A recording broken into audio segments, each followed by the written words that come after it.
Hi everyone!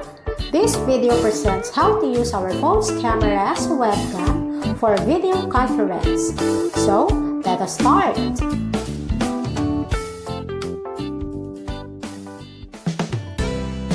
Open po natin ang Google Chrome. Then, type po natin Webcam.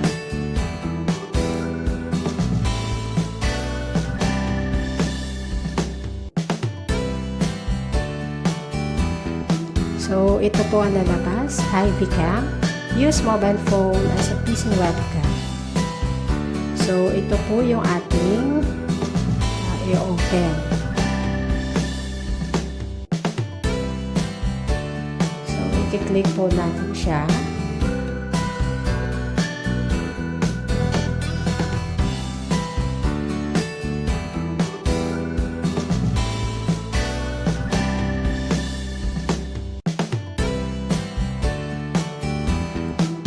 Pagka-click po nun, ito po ang lalabas. Ito po, Webcam.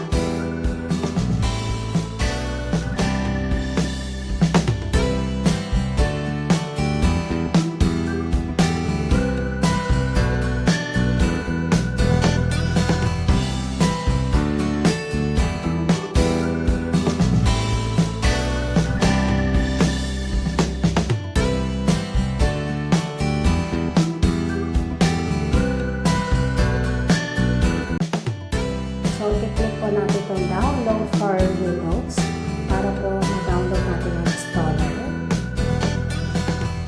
Para naman po sa ating mobile device, pwede natin siya ma-download sa App Store.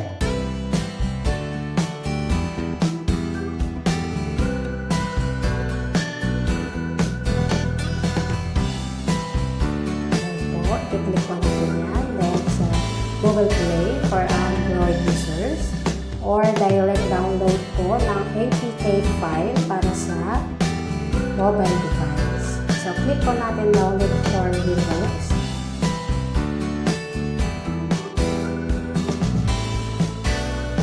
Then, dito po sa left side sa baba, makikita natin po pag-download na po yung installer.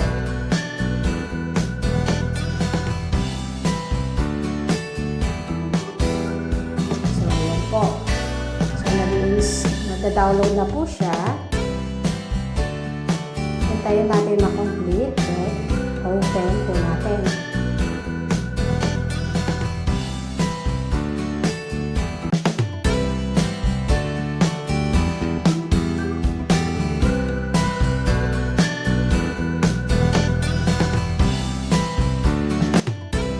Pagka-open po natin ang na-download, lalabas po siya. Select Setup Language. So, select po natin English. Then, click OK. Then, next.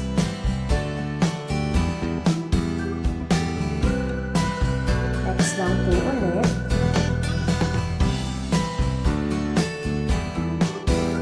So, next po ulit. Okay, so, install na po.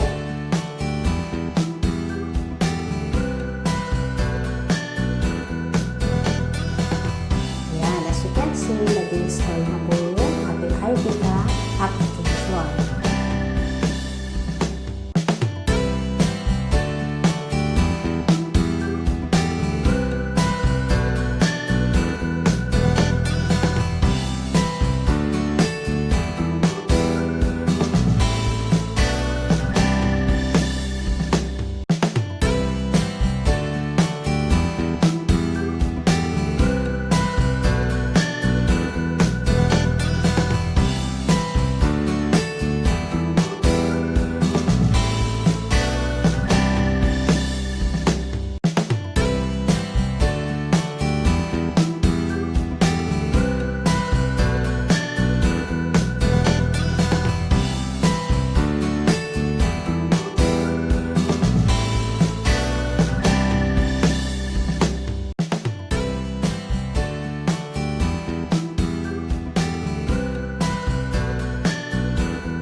cabinet setup result. So, click po natin yung finish.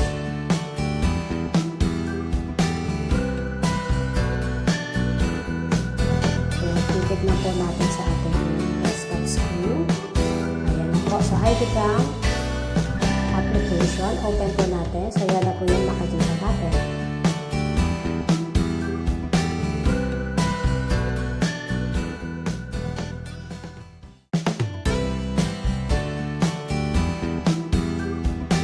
So, ito na yung interface ng ating Zoom meeting. So, dito sa my left side, click po natin yung stop video. Then, click Videocam.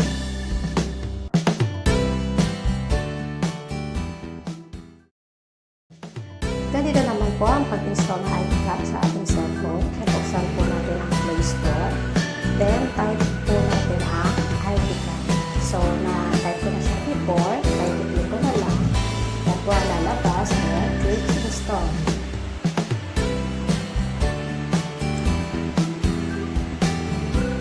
So, nag-i-install na po siya. Hinintay lang natin po ma-complete.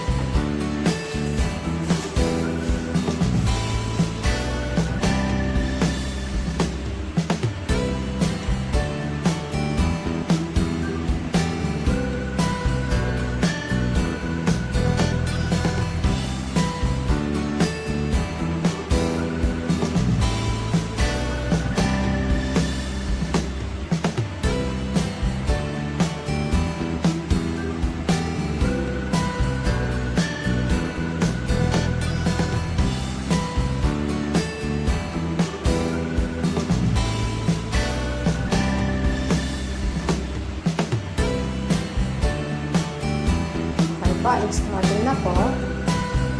Then, click Open. Pagka-open po, click po natin yung Allow. Lahat po yan, allow po natin. And that's it.